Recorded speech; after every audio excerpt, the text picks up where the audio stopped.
This is why I am not an atheist. Even तो जब से मैंने फिलॉसफी और साइकोलॉजी पढ़नी स्टार्ट की है, I came across multiple logical explanations that the concept of God and religion is just a coping mechanism. So coming to the point, हुआ गया था कि जब मैं 7-8 साल का था तो दशहरे के टाइम पर मैं मंदिर में पूजा करके अपने घर वापस आ रहा था।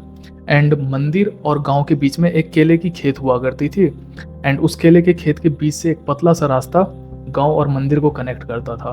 तो जब मैं उस मंदिर से उस पतले वाले रास्ते के लिए मुड़ रहा था ना, तो I saw a very big creature जो कि अराउंड 10 फीट लंबा था एंड वो ग्लो कर रहा था। एंड उस क्रिएचर और मेरे बीच में डिस्टेंस थी अराउंड 20 मीटर्स। और वो सीन मेरे लिए बहुत ही ज़्यादा स्केरी था। एंड उससे भी ज़्यादा स्केरी बात ये थी कि मैं अकेला नहीं था, मेरे साथ करीब 8-10 लोग और थे।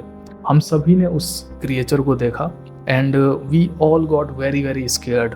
एंड हम सभी के सभी जो है वापस वहाँ मंदिर में वापस भाग गए। तो इस स्टोरी को कहने का मतलब ये था कि ये मेरे लाइफ की एक रियल स्टोरी है। बट यहाँ पर मैं ये कहना चाह रहा हूँ कि हमारी लाइफ में ना बहुत सारी चीज़ें ऐसी होती है जिसे कि हम लोग एक्सप्लेन नहीं कर सकते हैं। And the concept of atheism completely denies the concept of God और सोल। तो यहाँ पर मतलब एक चीज़ ये है कि जो हमारे साथ हुआ था, जो हमने देखा, that was beyond explanation. Even though अभी भी मैं उस चीज़ का लॉजिक फाइंड करने का कोशिश करता हूँ, मैं लोगों से बात करता हूँ वहाँ के, लेकिन अभी तक मुझे उस चीज़ का कॉन्सेप्ट क्या था वो चीज़ें अभी तक मुझे नहीं पता चल पाई है।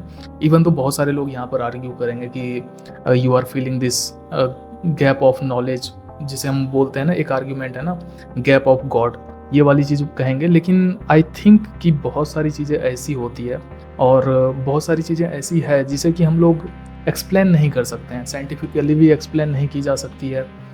इवन दो अभी हम ये भी कर सकते हैं कि हमारा साइंस उतना ग्रो नहीं किया है। तो इस पॉइंट पे आई थिंक कि कम्प्लीटली एथिज्म वाले कॉन्सेप्ट को फॉलो करना दैट इज़ नॉट गुड। एक और दूसरी कॉन्सेप्ट होती है agnostic. I believe in agnosticism. और एग्नोस्टिसिज्म होती है कि you are not completely denying the concept of God and you are also not completely accepting the concept of God. तो यहाँ पर यह है कि I am just questioning. So this was a small incident and this is the reason why I am not an atheist.